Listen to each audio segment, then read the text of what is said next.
कागज नकली है तो इन लोगों ने साइन, या तो मैंने फॉर्जरी की है मेरे पे मुकदमा दर्ज करो, और या जिन लोगों ने ये पास किया उनके खिलाफ मुकदमा दर्ज करो। लिया, ले आओ अंदर, ले आओ, आ जाओ अंदर, ले आओ अंदर, ले आओ, ले आओ। अब ये हालत जो है आम नागरिक की हालत है। आज आम नागरिक होने के नाते आपके बीच में इनको चेताने आया हूं कि या तो आप सुधर जाओ, जनता की परेशानी को समझो, उसका निदान करो, उसे परेशान मत करो।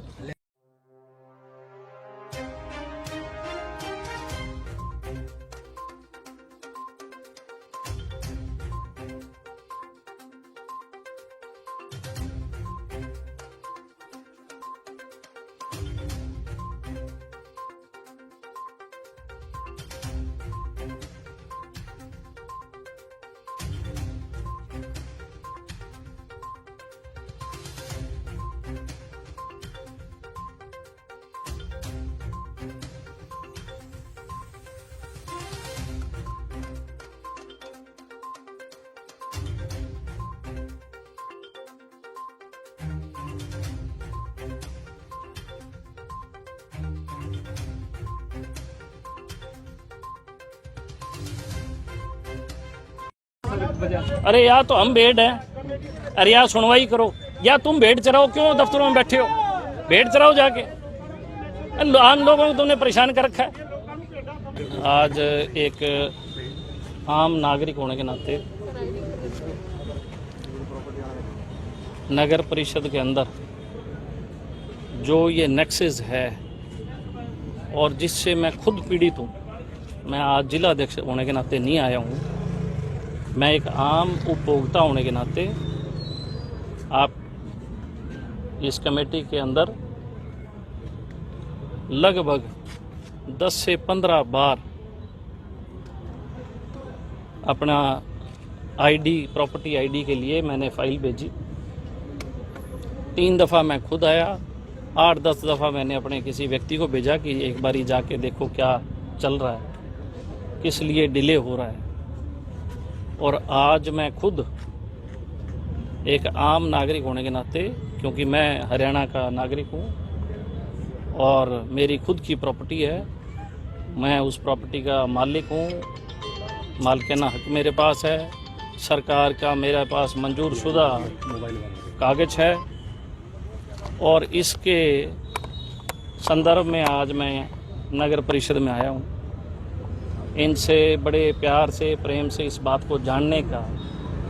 मेरा हक है कि क्यों प्रॉपर्टी आईडीज़ लोगों को भी परेशानी हो रही है, जिस प्रकार से मुझे परेशानी हो रही है उसी प्रकार से आम जनता का क्या हाल होता होगा। मेरी खुद की ज़मीन जो मेरे नाम रजिस्टर हुई 97 में, जिसका मैं मालिक हूँ रजिस्ट्री तौर पे भी, जमाबंदी फर्द के तौर पे भी, उसके बाद मैंने 2010 के अंदर हरियाणा सरकार द्वारा लाइसेंस लिया गया कॉलोनाइजिंग का, और उसके जो मापदंड थे सरकार के मैंने पूरे किए। मुझे गवर्नमेंट ऑफ हरियाणा ने कॉलोनाइज़र का लाइसेंस दिया, और जो सरकार की फ़ीस थी, करोड़ों रुपए की फ़ीस मैंने सरकार की भरी, और उस सारी चीज़ को करने के बाद मुझे सरकार ने डेवलपर का ऑथराइजेशन दिया। मैंने उसके तहत आम लोगों को, जो भी जिस किसी ने प्लॉट लिए, हमने प्लॉट उनमें से दिए उनको। और जब आईडी की बारी आती है तो यहाँ से, इस दफ्तर से ये कहा जाता है कि आपकी जो प्रॉपर्टी है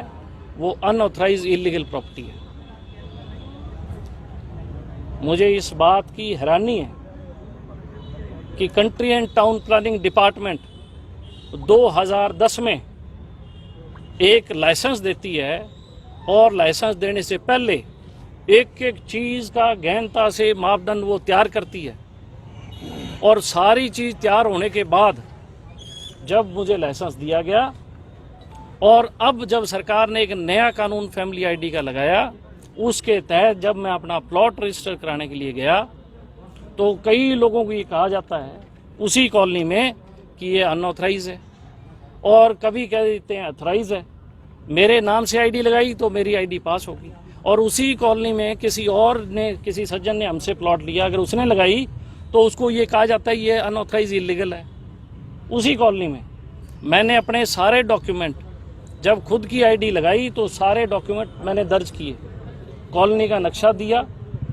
हर पेपर जो सरकारी पेपर था हमने वो देने का काम किया। और जब हमने सारी चीज़ें दे दी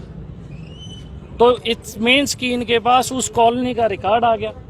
उसके बाद कोई उपभोक्ता जब अपनी फाइल लगाता है तो उसको ये कह दिया जाता है कि ये अनऑथराइज है। ये एक बहुत बड़ा नेक्सस सिरसा नगर पालिका परिषद में चल रहा है, और ना कि सिरसा में, मैं आपको बता रहा हूँ, ना कि सिरसा में, ये हर पालिका में नेक्सस है। और मैं ये चेताना चाहता हूँ कि आप लोगों को परेशान करने का काम कर रहे हो, ये जो यहाँ लोकल अफसर बैठे हैं लोग, ये जब एक चीज़ को रजिस्टर करते हैं तो क्या उनका फर्ज नहीं बनता कि पूरी कॉलोनी का जब मैप सबमिशन होता है तो उस पूरे के पूरे मैप को चढ़ाने का काम इनका है कि मेरा काम है? ये इन लोगों के, ये बेईमान लोग हैं, और इन लोगों को चेताने के लिए आज मैं खुद आया हूँ कि जब एक ऐसे व्यक्ति के साथ हो रहा है तो ये आम जनता का ये क्या भला करते होंगे।